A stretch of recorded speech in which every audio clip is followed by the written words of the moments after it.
श्रीमन्महागणाधिपतये नमः। श्री सरस्वत्यै नमः। श्री सद्गुरुभ्यो नमो नमः। औदुंबरा तळवटी नरसिंह योगी, कृष्णातटी परमशांती सुखास भोगी। ध्यानस्थ होवुनी समस्त चरित्र पाहे, अनन्य जो शरण इच्छित देत आहे। त्रैमूर्ती राजा गुरु तोची माझा, कृष्णा तिरी वास करोनी ओझा। सुभक्त तेथे करीती आनंद, ते सूर स्वर्गी पाहती विनोद। अवधूत चिंतन श्री गुरुदेव दत्त। श्रीपाद श्री वल्लभ श्रीमन नृसिंह सरस्वती स्वामी महाराज की जय। श्री गुरुदेव दत्त, गुरुदेव दत्त, गुरुदेव दत्त, दत्त दत्त। मंडळी नमस्कार। नारायण स्वामी महाराजांच्या चरित्राचं अवगाहन करत असताना देवलपुरामध्ये शिव चिदंबरांच्या सहवासामध्ये 3 महिन्याचा कालावधी कसा लोटला बघता बघता कळलंच नाही। परंतु निघताना इकडं तर पाय तर निघवत नव्हता, परंतु निघायला तर पाहिजेच। वास्तविक यती जे असतात, संन्यासी जे असतात, ते 3 दिवसाशिवाय कुठे राहत नाही। परंतु ह्या अवतारी महापुरुषाच्या सहवासात दत्तगुरूंचीच ती इच्छा असावी। आता बघा, आपण फक्त स्थूल रूपानेच एवढी शब्द आला, आपल्या मर्यादा आहे, बुद्धीला मर्यादा आहे, आपण एवढंच वर्णन करू शकतो की हे दोघं 3 महिने एकमेकाच्या सहवासात होते। पण या 3 महिन्यामध्ये जेवढ्या लीला कळल्या तेवढ्या आपण व्यक्त केल्या, जेवढ्या माहित होत्या त्याची चर्चा केली। परंतु सूक्ष्मामध्ये सगळं जग शांत असताना या दोघांच्यात काय संवाद झाला असेल याची आपण कल्पनाच न केलेली बरी होईल। कारण अद्वितीय असं दोघं एकमेकांच्या प्रति प्रेम असलेले हे महापुरुष, दोघही दत्त चरणांवरती विश्वास ठेवणारे, दत्त प्रीती असलेले, आणि दोघांच्यात काय काय चर्चा झाली असेल आध्यात्मिक मार्गावरची, अध्यात्म पथावरची, ती कल्पना करणं आपल्या हद्दीतली गोष्ट नाही, आपल्या तर्काच्या, आपल्या बुद्धीच्या पलीकडची गोष्ट आहे। इतकंच म्हणून थांबूया। या दोघांच्या भेटीनंतर नारायण स्वामी प्रत्यक्ष वैकुंठाप्रमाणे असणाऱ्या नृसिंहवाडीत येऊन पोहोचले। नृसिंहवाडी जशी सांगली मार्गाने येताना त्यांच्या जे शिष्य होते त्यांना जो निरोप द्यायचा होता तो दिला त्र्यंबक नानांना, आणि हळूहळू नृसिंहवाडीत आले। नृसिंहवाडीत पोहोचता क्षणी गुरु चरणांचा ध्यास इतका लागला होता की पूर्ण भारत भ्रमण करून झालं होतं, सगळ्या तीर्थक्षेत्रांना वंदन करून आले होते। देवलपुरातला हा शेवटचा मुक्काम संस्मरणीय असा ठरला होता शिवचिदंबरांच्या सहवासातला। आता नृसिंहवाडीत येऊन पोहोचले। त्या वाडीत आल्यानंतर वाडीकर मंडळींना किती अत्यानंद झाला की नारायण स्वामी पुन्हा आले वाडीमध्ये, यतिवर्य पुन्हा आले। वाडीतल्या लोकांना आनंद झाला। नृसिंह सरस्वती स्वामी महाराजांना परमानंद झाला।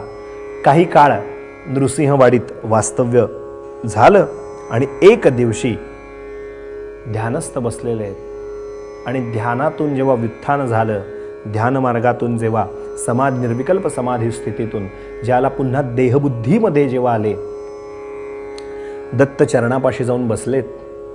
जसं एखादं लेकरू जसं एखाद्या आपल्या आईशी बोलतं, तसं दत्तात्रय ही माझी माऊली आहे, नृसिंह सरस्वती ही माझी माऊली आहे। त्यांच्या दत्त चरणापाशी, त्यांच्या त्या श्री चरणापाशी जाऊन बसून सर्व निवेदन करावं, सर्व काही त्यांना सांगावं, या भूमिकेतून स्वतः नारायण स्वामी महाराज एके दिवशी दत्त चरणापाशी जाऊन बसले, हात जोडलेत, आणि परमकृपाळू नृसिंह सरस्वती स्वामी महाराजांना लढिवाळपणे एखादं लेकरू म्हणतं आपल्या आईशी संवाद साधतं, तसं नृसिंह सरस्वती स्वामी महाराजांच्या चरणी नारायण स्वामी महाराज, म्हणजे बघा देवभक्ताचं नातं आहेच, पण आता दुहेरी नातं आहे। शिष्य पण आहेत आणि गुरु पण आहेत। गुरु कोण आहेत? नृसिंह सरस्वती गुरु आहेत, यती धर्माचे गुरु आहेत। नृसिंह सरस्वतींनी दीक्षा दिली आहे, आपण पाहिलं, म्हणून तर नाव नारायण सरस्वती। त्यामुळे आता गुरु शिष्य हे नातं पण आहे, देवभक्त हे नातं पण आहे। नम्रपणे म्हणतायत, महाराज आपल्या श्रीचरणी येऊन सेवा करावी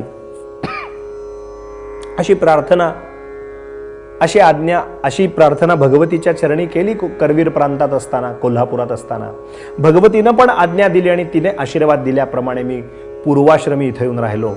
आपल्या चरणांची यथामती यथाशक्ती सेवा करू शकलो. महाराज आपण मला स्वतः म्हणजे हा जो संन्यास आश्रम आहे, ह्या आश्रम आपण मला देऊ केला. तळमळीनं प्रार्थना केल्याप्रमाणे आज संपूर्ण भारतभर भ्रमंती करून नाना प्रकारची तीर्थक्षेत्र फिरून शिवचिदंबरांच्या सहवासात, त्यांचा सहवासात काही काळ घालवल्यानंतर आज आपल्या चरणारविंदी परत इथं आलोय. महाराज एक शब्द अजून पूर्ण झालेला नाही. तो पूर्ण झाला नाही त्याची कुठेतरी रुखरुख मनामध्ये आहे. ती रुखरुख अशी आहे की कोल्हापुरात असताना भगवतीनं माझ्याकडनं शब्द घेतला होता, महालक्ष्मी मातेनं शब्द घेतला होता की तुला नृसिंह सरस्वती स्वामी महाराज संन्यास देतील, पण संन्यास घेतल्यानंतर मला विसरू नको आणि कोल्हापुरात ये आणि तुझ्या गोड गळ्यातून रोज भजनाची सेवा करा. आणि तेव्हा आईला शब्द दिला होता महाराज की मी नक्की येईन संन्यासोपरांत, जरी संन्यासी झालो तरी तुझ्याकडे येईन, करवीर प्रांतात येईन, कोल्हापुरात येईन आणि तुला रोज जसं जमतंय तशी सेवा, गाण्याची सेवा, भजनाची सेवा तुझ्या चरणारविंदी नक्की करेन. महाराज मला असं वाटतंय की नाना क्षेत्र फिरून आलो, नाना तीर्थक्षेत्रांना फिरून आलो, पण भगवतीला दिलेला जो शब्द आहे तो वचन परिपालन हा संतांचा धर्म आहे. हे लक्षात ठेवलं पाहिजे आपण सगळ्यांनी. या नियमाप्रमाणे तोंडातून शब्द गेलाय तो परिपूर्ण व्हावा अशी इच्छा आहे. दत्तचरणी मागणं मागितलं, दत्तचरणांच्या कडून सुद्धा ते जे निवेदन केलं ते मान्य केलं गेलं.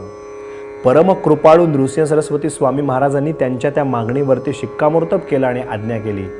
मला माहिती आहे की भगवतीचा आणि तुमचा काय संवाद झालाय. महाराजांनी त्या वाक्याला थोडी पुष्टी दिली आणि थोडं पुढचं तो शब्द आणखीन पुढचा वाढवला. म्हणाले तू भगवतीला ज्या वेळेला ऐकवशील तेव्हा मी सुद्धा तुझं भजन ऐकायला तिथं त्यावेळेला उपस्थित असेल. अवश्यमेव कोल्हापुरात जावं आणि आई भगवतीची भजन रूपानं सेवा करावी. तुमच्या मनातला मनोदय निश्चित पूर्ण होवो, शीघ्रातिशीघ्र पूर्ण होवो, आमच्याकडनं अनुमोदन आहे, आज्ञा आहे. अवश्यमेव कोल्हापुरात जावं. ती आज्ञा घेतली आणि नारायण स्वामी आता कोल्हापुरात आले.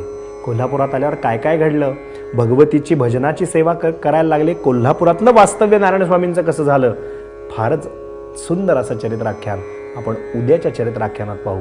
आज इथेच थांबू. करवीर निवासिनी महालक्ष्मीची सेवा कशी घडली त्या समग्र चरित्राचं निरूपण पाहू. आज इथेच वाणीला विराम देऊ. अवधूत चिंतन श्री गुरुदेव दत्त दत्त दत्त.